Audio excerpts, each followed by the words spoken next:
Hey, what's up guys, Tactiholics here, breaking down the M&P Shield 45 from the Smith & Wesson booth of NRA 2016 in Louisville, Kentucky.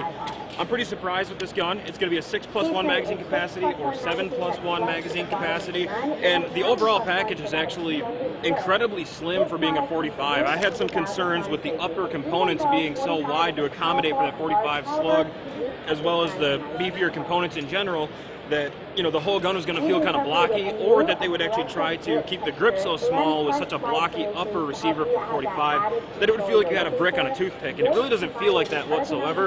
It feels pretty good in the hand. There is no word currently on a performance center 45 shield coming out yet, but I would like to see that happen. I'm sure you guys would too. The trigger it's a shield. It dry fires, it breaks down just like an M&P shield, the 9 or 40 that you're familiar with. It has 3-dot sights.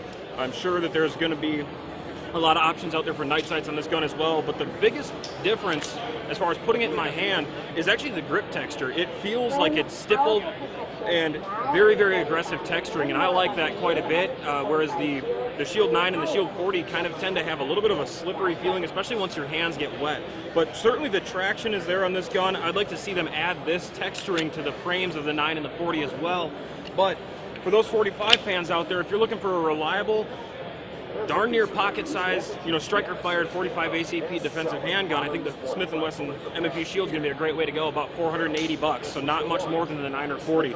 So there you go. I know a couple of viewers have asked for that. That's our initial breakdown. We'll see once they hit the market if we can get our hands on one and actually do some shooting and see how the recoil feels coming out of such a small gun.